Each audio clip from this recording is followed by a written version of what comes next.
As the Republican Party's midterm chances look increasingly dim, with Donald Trump abandoning every single campaign pledge that helped propel him to the White House, Trump has turned to lies about the integrity of America's elections in order to bolster his party's chances in a bizarre sort of bank shot.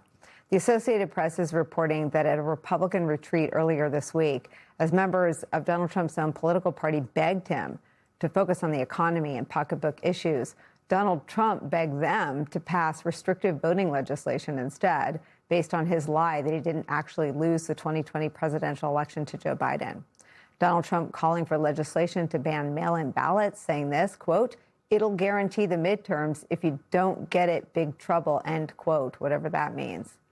The Trump administration has also weaponized the federal government, including the national security agencies, to go after some of the states he views as most responsible for his electoral defeat in 2020. ABC News is reporting that a branch of the Department of Homeland Security, known as Homeland Security Investigations, which is typically tasked with investigating drug cartels and human trafficking networks, has been diverted instead to investigate the 2020 election in Arizona. In response, Arizona officials are rushing to protect sensitive data, warning counties not to hand over full unredacted voter files to the federal government. VoteBeat writes this, quote, Attorney General Chris Mays and Secretary of State Adrian Fontes wrote in a joint letter to county recorders that disclosure of such materials to the U.S. Department of Justice would, quote, violate both federal and state law. They urge the recorders who control voter registration data to, quote, fulfill your oath by declining any such illegal demands. Mays and Fontes stopped short of promising litigation against anyone who gave voter information to the federal agencies, though they hinted at it. Quote, our offices are committed to upholding the sanctity of Arizona's elections and democratic process, the letter read. We will pursue to the fullest extent of the law all possible remedies to ensure the integrity of Arizona's elections and the privacy rights of our citizens. I want to bring in Arizona's Governor Katie Hobbs. Governor, thank you for being here.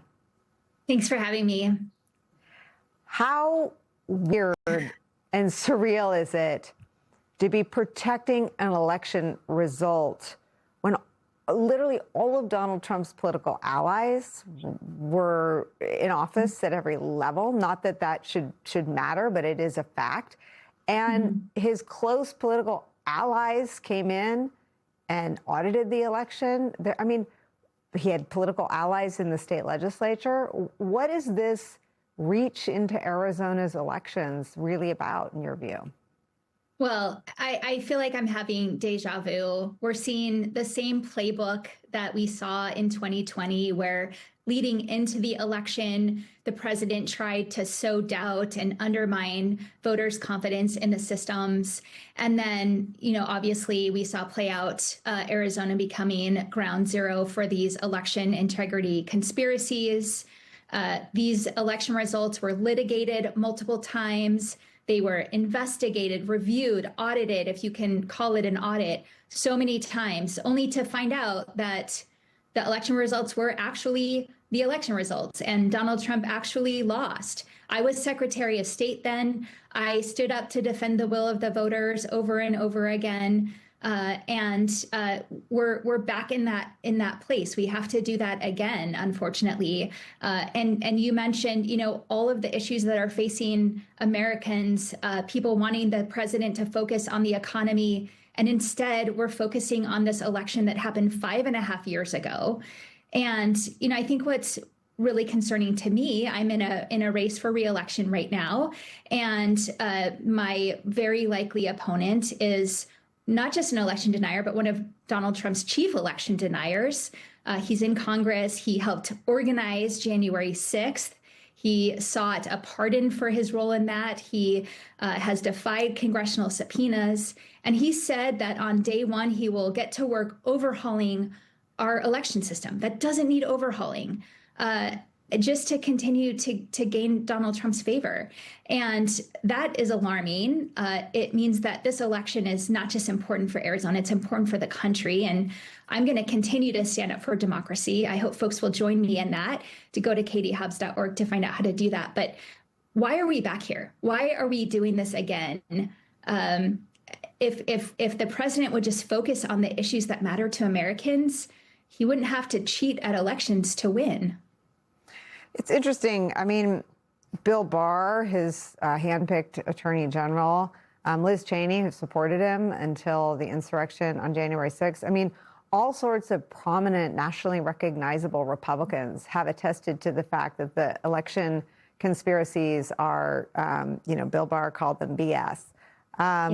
What is it about Donald Trump's lies that has a grip on his supporters, and how tight is that grip in Arizona? Well, I was up against an election denier in 2022. I beat her then, and I'm confident I'll do it again this time around. But quite frankly, Arizonans are tired of these election conspiracies being played out in our state. We saw the aftermath of 2020 drag out well into 2021 with the cyber ninjas and their fake audit. Only to find the results were the same as they actually were, and that wasn't the only review. There's been multiple reviews, and our elections are secure. We've had vote by mail here for decades.